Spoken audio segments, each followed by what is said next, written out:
All right, everyone. Welcome in GTM Hot Takes episode number 7. Marketing should own the entire sales funnel. Guys, this is going to be really interesting. So make sure you dropped your LinkedIn links into the messages. We're all about community here. We want to share. We want to entice everybody to build that out. Really quick, a couple of housekeeping. This will be recorded. Everybody will receive a recording of this, whether they've registered or attended. So be on the lookout for that. Give us about 24 hours. We'll send that to you guys.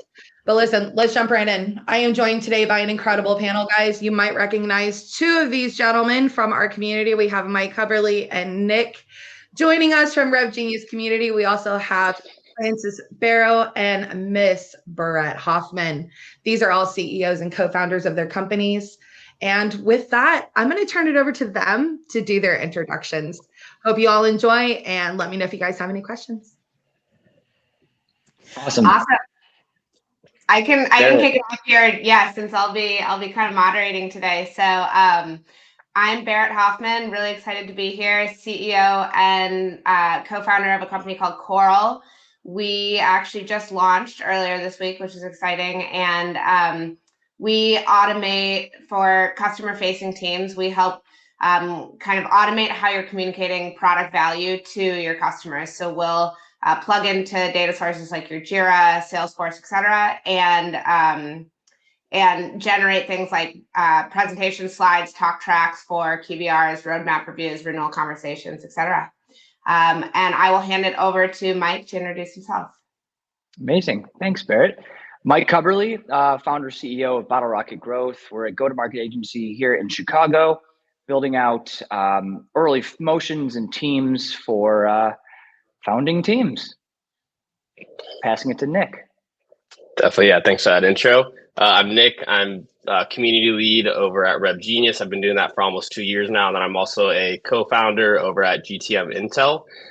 We help inspire prospects and customers with authentic and outcome-driven narratives. Awesome. And then I'll go next. I'm Francis, co-founder at Mad Kudu. And at Mad Kudu, we essentially build a foundational layer for companies to build AI agents, co-pilots, and essentially like make sure that their go-to-market stack is ready for the agentic era that we're rolling into. Awesome. Well, I think we are ready to get started here. As Gina said, we're going to be doing some hot takes on whether marketing should own the entire sales funnel. I will start with just kind of going over the first one. So as you can see here, we'll like Gina said, we'll be throwing out kind of an interesting statistic and then getting everyone's reactions and talking through it. So this first one here, marketing generated leads make 47% larger purchases. This is our hot take number 1. I'll let everyone kind of just stare at it for a second. And then we'll get rid of that. And Mike, do you want to kick us off? Sure. Absolutely agree. I think the long and short of it is folks who they've gone through filters and have been discluded due to one or two things. It means that their purchase would have been small and probably churn would have been high. So we don't want those folks. We want folks who are the perfect fit or near perfect fit that we can breed into something greater and nurture to become warriors for us. All right. Any alternatives? Anyone who disagrees? Nick or Francis, anything you want to add in there? Maybe not a disagreement, but I feel like something that's kind of underlying and hidden behind this is how part of what it means is that marketing has to warm up accounts and leads, and like we can't just brute force our way through outbound. I think like too many companies think that they can just like hire a bunch of like fresh out of college SDRs to bang the phone and like generate pipe.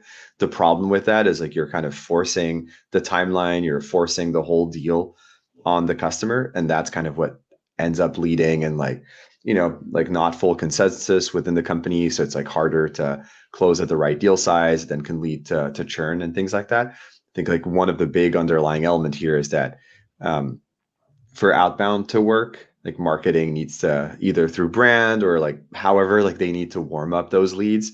And when they actually do, it results in really, higher ACV and higher win rates. And I think like too often, like CEOs and like leaders take the shortcut of thinking, oh, we can still do the predictable revenue playbook, just hire a bunch of reps and then like the spreadsheet math will work, right? Like one rep can generate $1 million in pipe, and then just like hire 10 reps and you have 10 million in pipe and everything is up and to the right. But unfortunately it doesn't exactly work that way.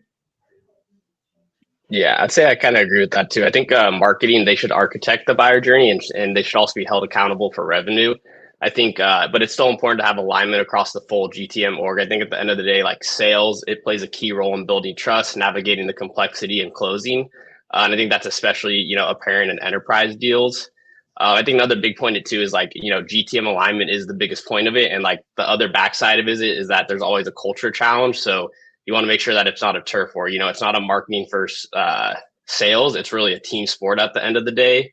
And there's plenty of tools to obviously align with that, Gong, HubSpot, and all these attribution forms that can make that possible. They can make everyone accountable. So that's kind of like a big point. And I think even for high ticket and B2B deals, like relationships still matter. So yeah, marketing should own it. They should be held accountable for revenue. And like same for even the high ticket deals, the relationships still matter at the end of the day.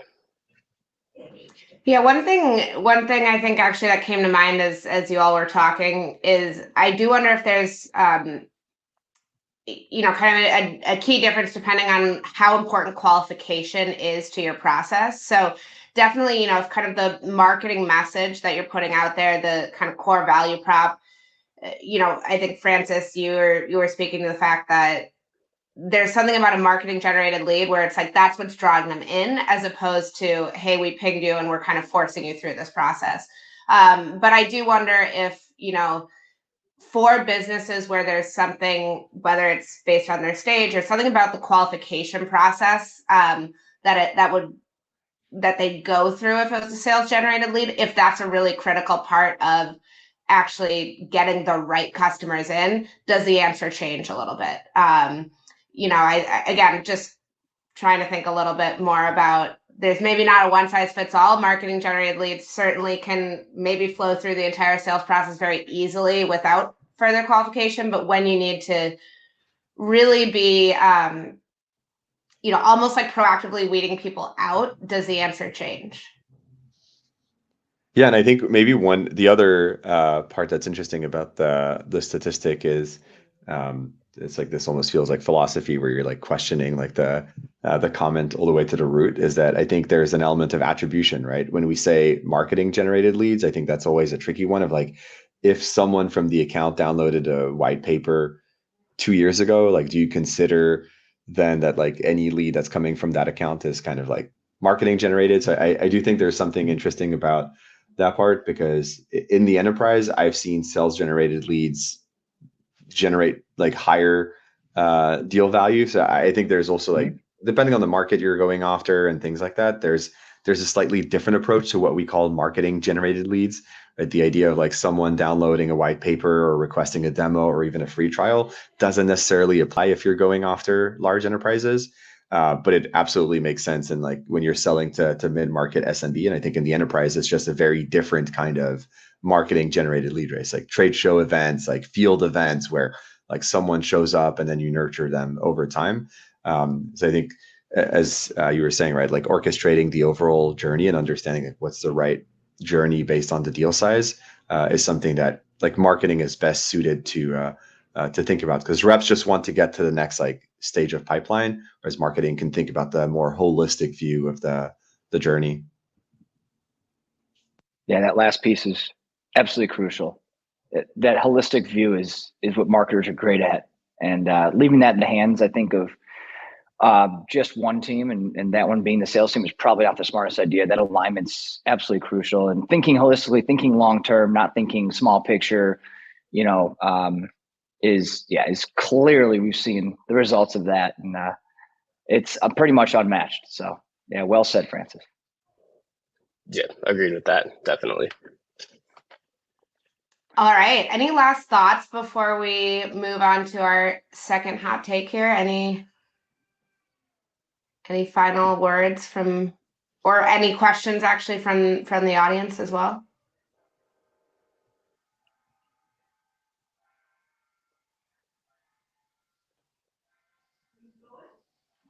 All right, I think we can probably keep moving. We'll definitely come back if there's any questions. We can jump back to things as well.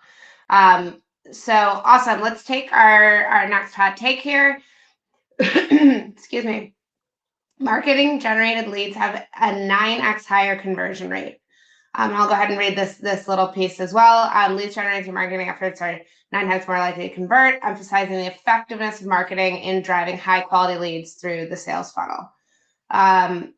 Awesome. So not just, again, first take obviously was about deal size or kind of purchase size, I guess I should say.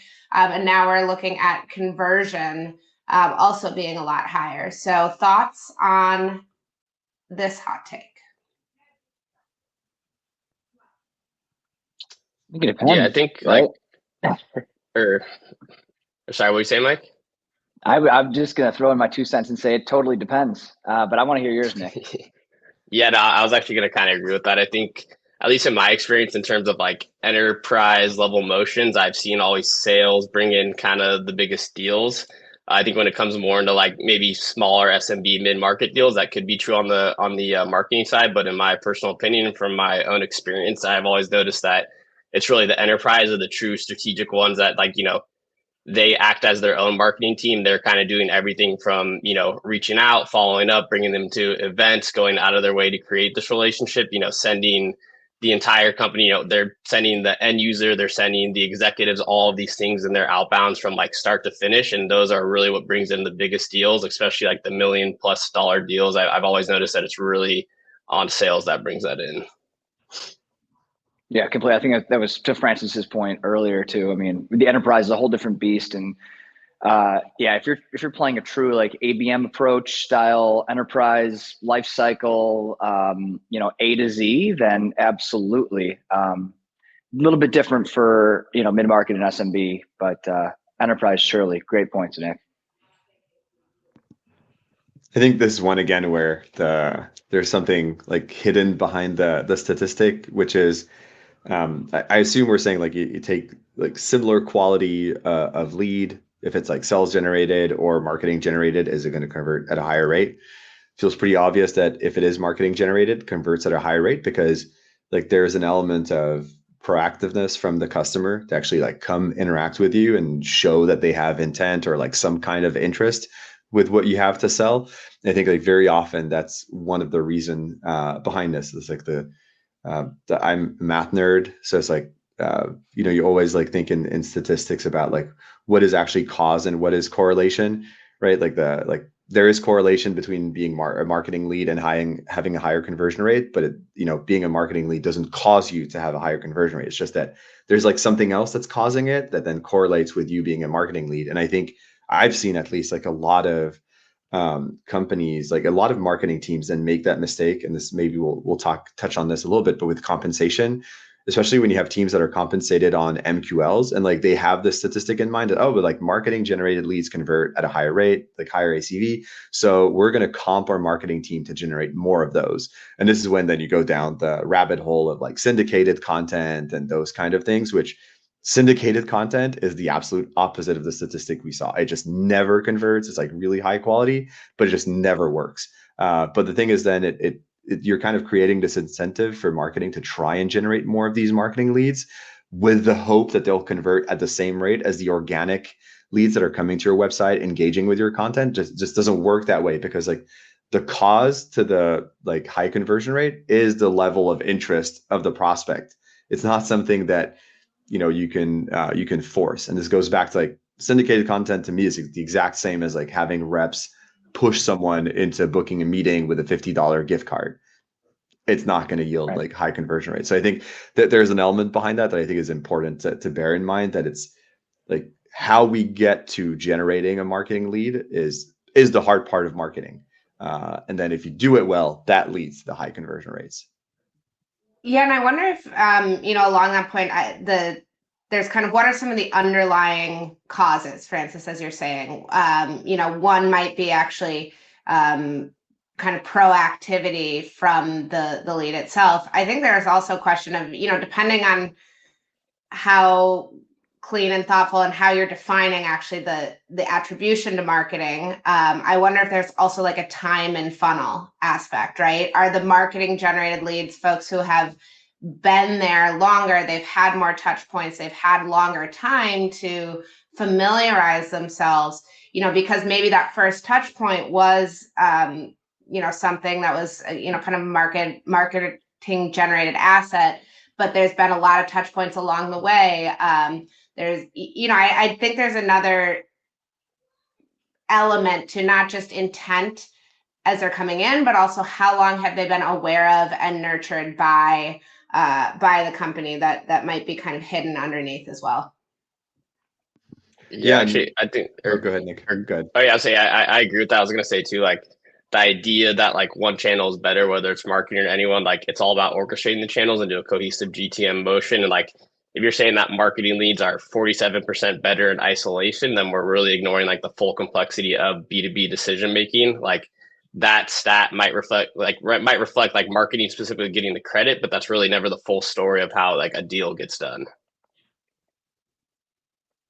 Yeah, I love that, Nick. And I was looking at one of the comments in the chat from Jim, who was saying that like the comms from marketing were always zero. I think that's where I think you hit it, you hit the nail on the head, right? It's like nothing can be taken into isolation. It's really important to understand, like especially in the enterprise, right? The role of marketing is to create brand awareness so that when the reps reach out, like this is a name brand that people recognize and they're willing to respond. I think a company that did this really well is Gong, right? Like Gong invested really, really early on into their brand, like, paying for an ad for the Super Bowl when you're a like 50 or like, I think they were like 50 or under 100 million in AR. I mean, it's unheard of, right? It's like, it's massive investment, but it created brand awareness that then allowed a lot of the other outbound initiatives to work better. It drove more traffic. And it's like, you have to look at everything through that lens, as you were saying, Nick, rather than just like, oh, did this campaign generate someone who was a hand raiser or like directly converted into pipeline? Like the journey takes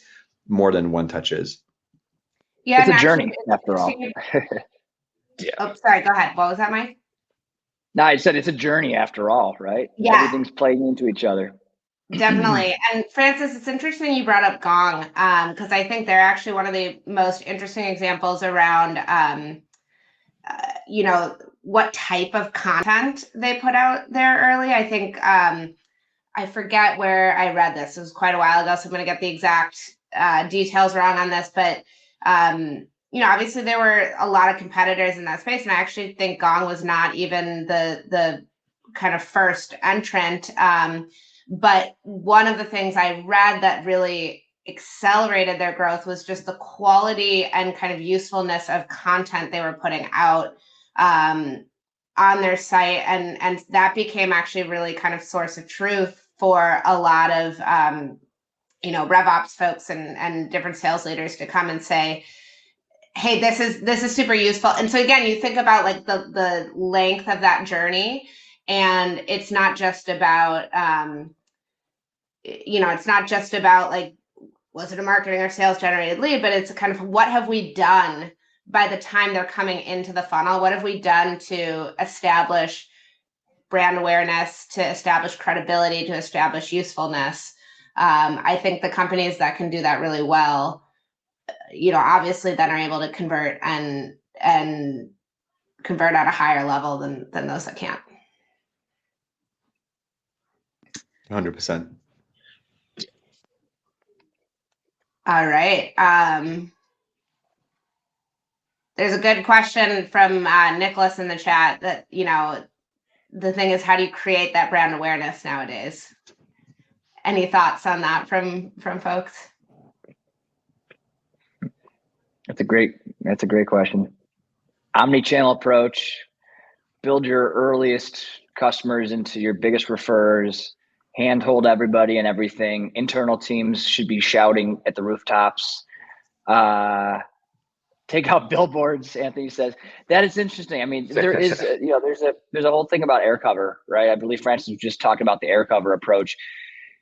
I've seen even billboards work incredibly well to generate the awareness that you need to have the other conduits work super well. And sometimes that's all you need. But I think the long and short of it, my top three are probably handhold your earliest people, your earliest customers, your internal team to become, not only believers, but referrers themselves. There's a lot to say, I think, about just, what's the word I'm looking for? Kind of like allowing your early folks, internal and external, to be your greatest source of like strength and motivation moving forward to help build that with you. Not only from a product perspective, but from like a marketing perspective. Yeah, you could argue word of mouth has never been, because there's so much noise, having kind of genuine customer voice that's that's sharing and encouraging and saying, yeah, I got value from this product is probably more powerful than ever. Yeah, and I think it goes back to, this might sound very harsh, but I think the answer to that is, like, to the question, is good marketing. And I think like good marketing starts by understanding your customer. Like when you understand a customer, you understand where do they live, where do they get information from, what do they care about, what are their like internal questions, like serving them what they're looking for, rather than trying to apply a play that worked either at your previous company or 2 years ago. Right? If you look at Gong, like they're very much like now doing a bunch of memes, like all their ads on LinkedIn are memes, right? They're catering to a specific audience that is going to like that like less corporate perspective. Take like the opposite, right? Like Chorus, which was kind of their competitor, was a lot more corporate. Like Gong had this kind of like quirky, a little bit more fun take on it. It worked for them because like they understood who they were going after. Like billboards can work. Like Zoom did this at like, all the airports in the US for a while because like they knew that that's who they were targeting and people would react that way. I think there's the worst thing that you can do, I think, is like take someone else's play and try to apply it to you without like fully thinking about, does this align with the way my customers want to buy, right? If you're in cyber, then it's going to be a lot of events and a lot of word of mouth. And then if you're PLG, it's, figuring out how do you drive, a bottom upsell, and how do you educate the buyer so that it doesn't feel like you're just doing the consolidation play. So I think, this is the hard part of marketing, right? It's like understanding how does your buyer typically buy, how do you educate them and get them to the point where they're willing to open the wallet. Right. Yeah, I also think like one fun point to that too, or like something I've noticed recently, there's like someone I followed is Adam Robinson. He's got like the website identification, and like what he's kind of done is he's gone like against the grain. He's really like obviously gone with PLG, but on top of that, he's really gone against like VCs. He's really been big on bootstrapping, and like a lot of people, like he likes to say like don't like him, but he's actually turned that into like a huge branding point of what he does and what he says. And I think that's just kind of like a really interesting take on like, maybe that's more specifically on how you can leverage LinkedIn, but I've just seen like, he just crossed X amount of revenue. He's killing it. And like, that's all just from his huge LinkedIn posts and his videos that are going against the grain and really just kind of doing his own thing. And I think it's a big part of like kind of what we're doing at RevGenius and like revenue creators. It's like truly being unique in your own way and like finding that audience that hits best with you. And like that, I think that's just an interesting take. And like everyone should go follow Adam Robinson and see kind of how he's been leveraging LinkedIn and going against the grain to really just like drive a lot of revenue into his own product. And it's super interesting because he is like in particular going after like 6th Sense. Like we can say it like that's his clear enemy. And like a lot of this is also like in the idea of like he's trying to create transparency, in opposition of like 6th Sense, which is like very closed. It's like a closed community. It's like closed sessions like every Friday morning only for that community. And he's trying to like just share everything and be a lot more open. So I think it's super interesting because it's very much about like he's going after all the people that have been disappointed by 6th Sense, either in a sales cycle or as a customer, and trying to bring them on. And he's understood kind of like what are the things that are going to like tick with those kind of people. So it's a really smart play, and it aligns really well with the audience he's going after. Absolutely. Yeah, kind of that emotional tug of like, who's your enemy, and how do we kind of tap into that desire for something different. Awesome. Well, let's go on to the next hot take here, number 3. So Sales and marketing misalignment cost businesses $1 trillion annually. So this is a 2024 Forbes report. Named sales and marketing misalignment as the top driver, more than $1 trillion in lost revenue. What will that number look like in 2025? And how do we see this manifest?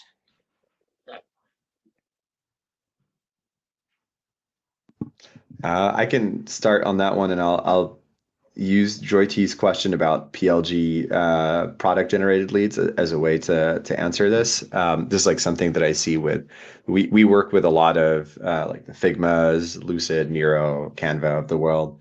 So massive volumes of like companies using them. Pretty much like every single company in the world uses one of these tools. So it might feel like they have open pipe with every company in the world.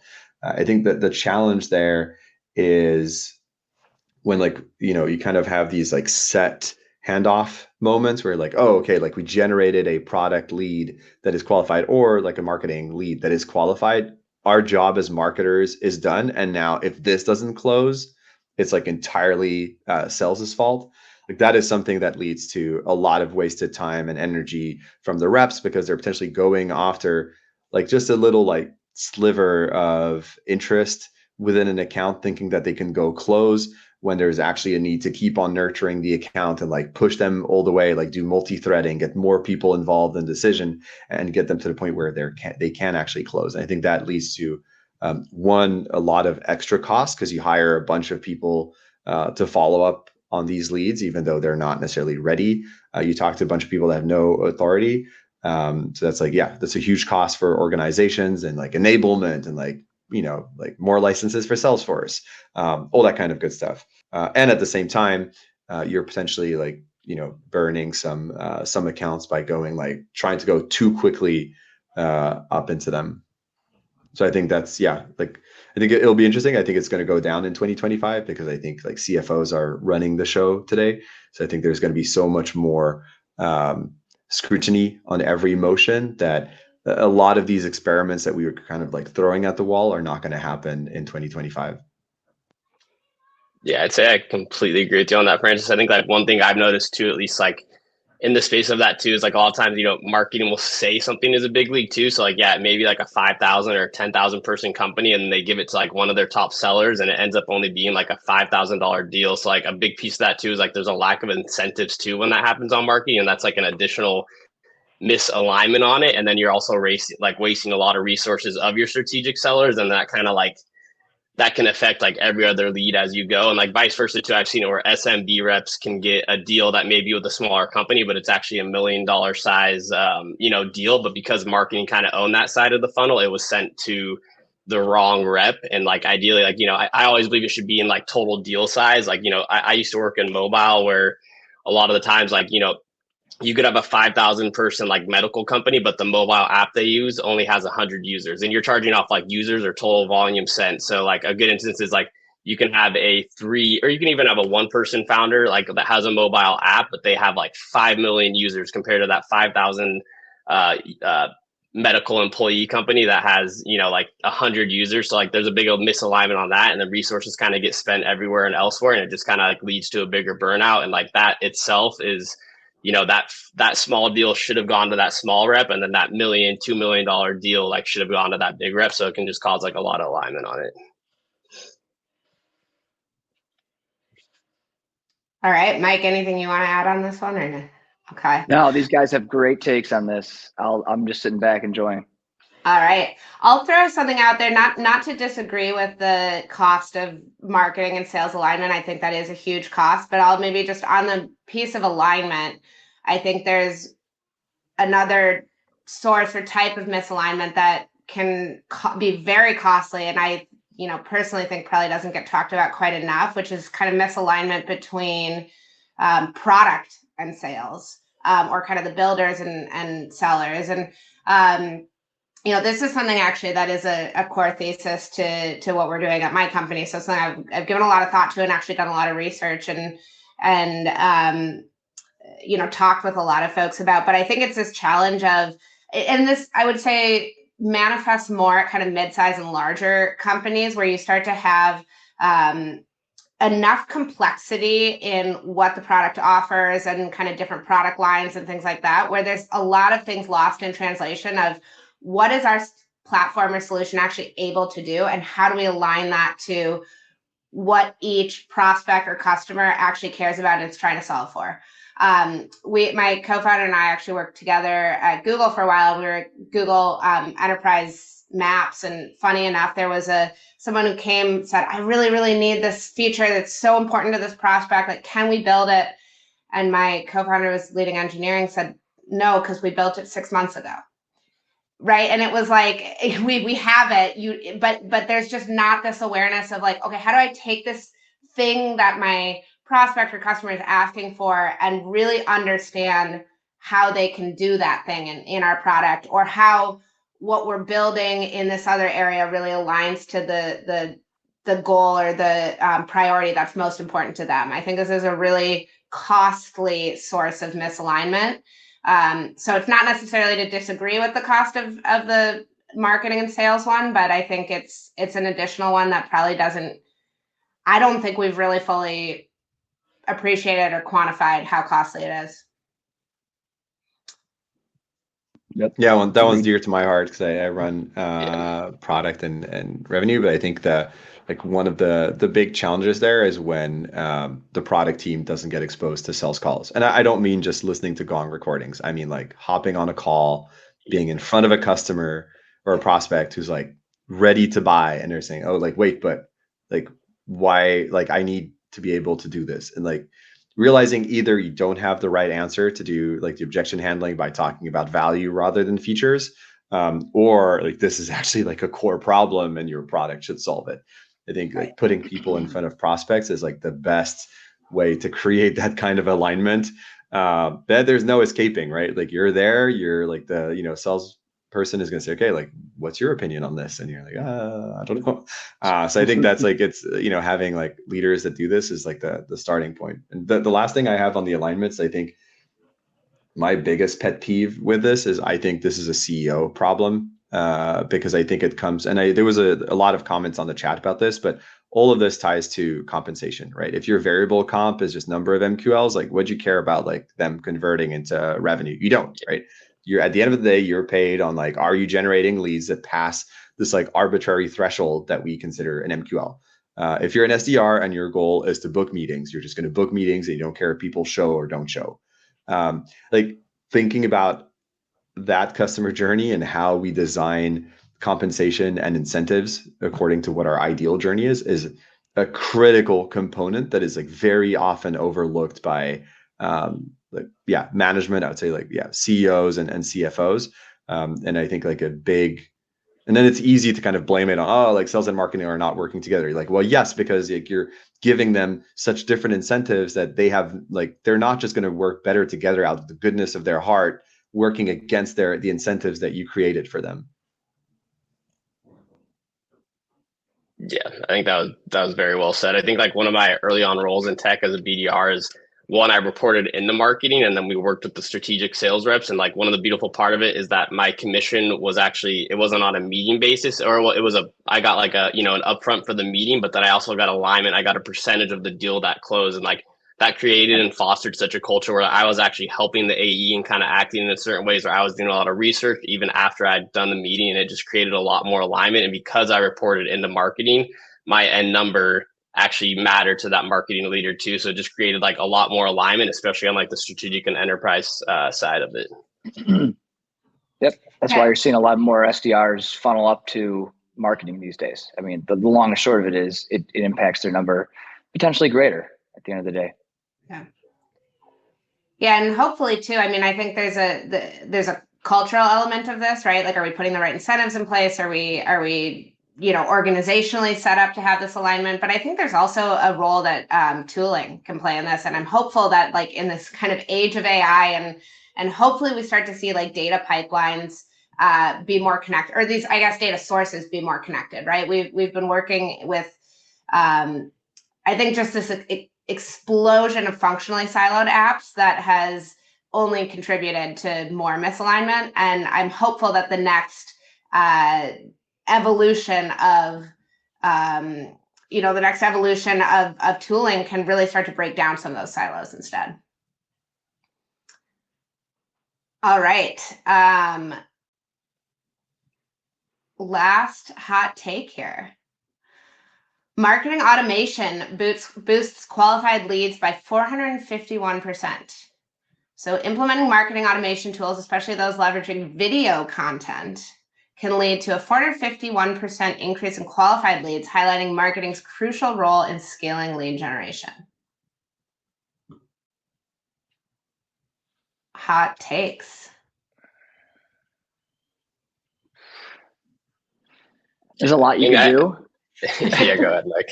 There's a lot you could do, right? And everyone's just trying to do it all. That's not, it's both quantity and quality. If your quality's there, your quantity can be too. You just need to do it really in a smart fashion.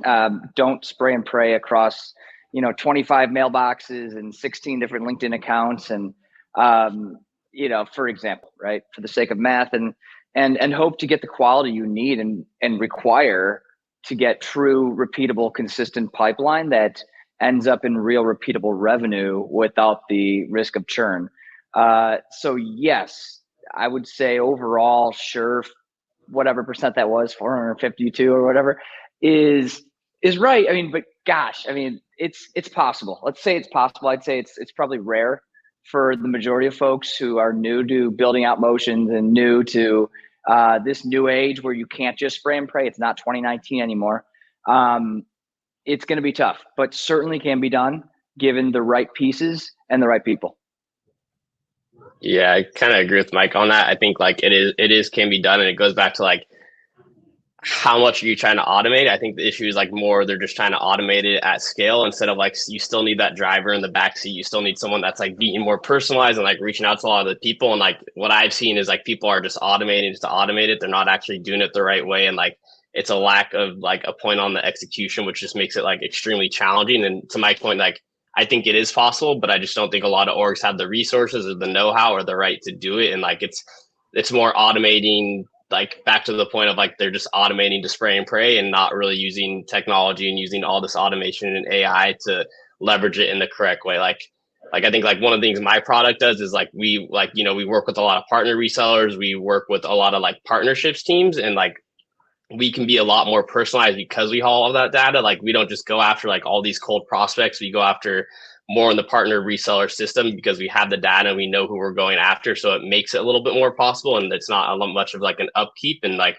I guess, yeah, the next step of marketing is to find a way to automate that at scale where it's not just like becoming another spray and pray tactic. Like, I think like a big play is like, I love Clay. I'm a huge fan of Clay, but like, I think 90+% of people who use Clay just use it as like a spray and pray tool. And it's like, oh, cool. This is like when Outreach first came out 12 years ago. It was just an automated syncage, which is new. But like once everyone can do it, it already becomes like a tactic that everyone's seeing every single day. So it's like, how are you still going to stand out? How are you still going to make that difference? And how are you really going to like personalize on the end? Like video is huge, but how are you going to use that video to like be specific to that end user? How are you going to use that?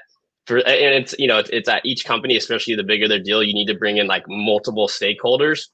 How are you going to explain it to the end user? How are you going to explain it to the CFO officer who's going to sign off? Or if it's a marketing, or if it's the CEO, how are you going to explain to every single one of them differently? And how are you going to do that at scale correctly?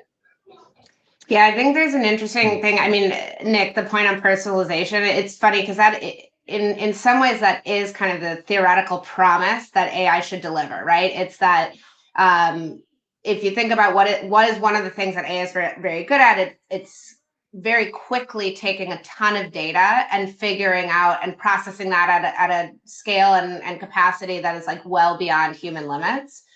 So that should enable really intelligent personalization. I don't think we've seen that in a lot of tools yet. And I think instead, unfortunately, especially on the go-to-market side, I think we've seen a lot more like shallow implementations of it, and you're not really tapping into, and I think we're starting to see more of it, which gives me hope that this is going to happen more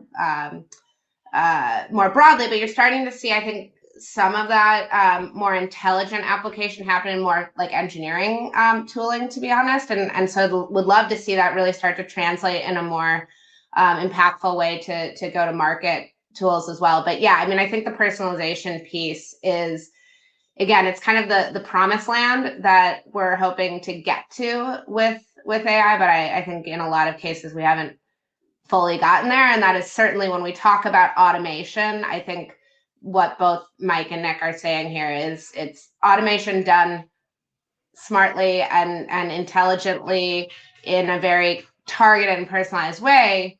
Sure, 450, 1.5% or whatever it was.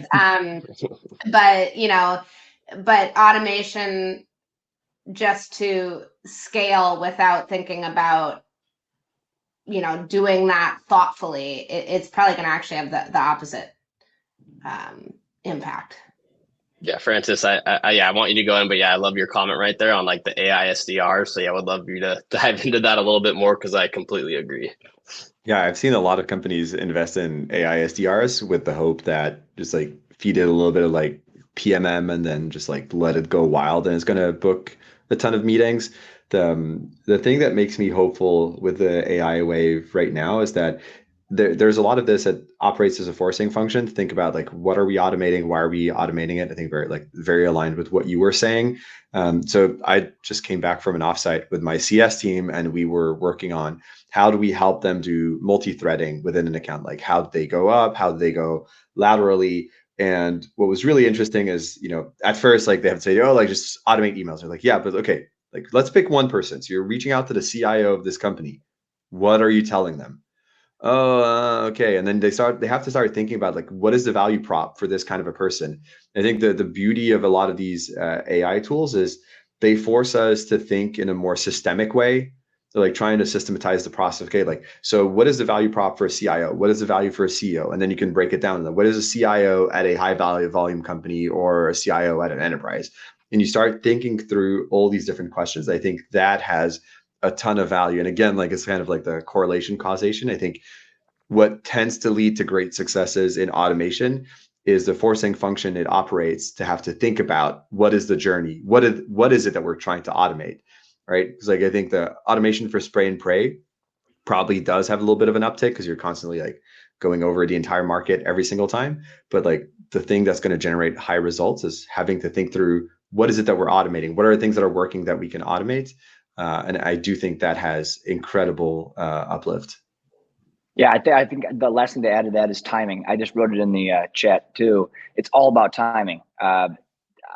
I get this question all the time, like when can I or should I be using Clay right now? Should I be automating sequences in outreach as a sales rep or an SDR? Like, don't do anything until you're ready to do it. I think my favorite metaphor for this is when you're lighting a fire. For those who like go camping or whatever, if you're lighting a fire, you're never putting logs on that fire first. Those logs will not catch with a piece of rolled up newspaper underneath them. Those logs won't catch, right? But twigs will, kindling will, small pieces of wood, and that's manual efforts. That's obsessing and hand-holding your early prospects into getting on a call with you or talking to marketing or signing up for your free trial or playing in your sandbox. Like that's the manual effort that's going to be required in order to fully understand who your customer is, how they act, how they tick, and then you can automate it on top of that. Then throw those logs in the fire. Similar to the metaphor of throwing gas on the fire, right? It's all about timing, in my very strong opinion. And I think it's kind of a no-brainer for me. A lot of stuff is done in Sheets. A lot of stuff is done in Slack. That's good. I think it's Y Combinator's like slogan, right? Like don't automate or something. Well, what is their thing? Someone help me out here. Yeah. Essentially, I get the long and short of it is do what you can manually until you're fairly very certain on who you're speaking to, why you're speaking to them, and that you're bringing the greatest value to them. Yeah, I think that's huge. I think like sales in general is all about timing. Like, that doesn't mean you should be not reaching out at any time in the year. You just need to be doing it diligently so that when the right time comes that they're ready to buy, you are the first person at the top of their inbox and they understand your product and exactly what you're doing at the right time and the right outreach. Like it is a timing game. Awesome. Yeah. And I think John in the chat just got to do things that don't scale early on. So yeah. There we go. Yeah. That's it. Thank you. Jeez. Awesome. I think we are coming up here. My big countdown clock is showing me we've got like 3 seconds. So So, really, really appreciate everyone taking the time to share your thoughts here. I thought this was a really interesting discussion. Also, some great stuff in the chat as well. I don't know if we fully answered the question, but certainly at least explored a few different angles and tried to kind of unpack some of the nuance in this question. So thank you, everyone, for taking the time. Thanks to everyone who joined us, and looking forward to continuing the conversation in other ways as well. Thanks, everybody. All right. Thank you. Thank you. Bye, guys.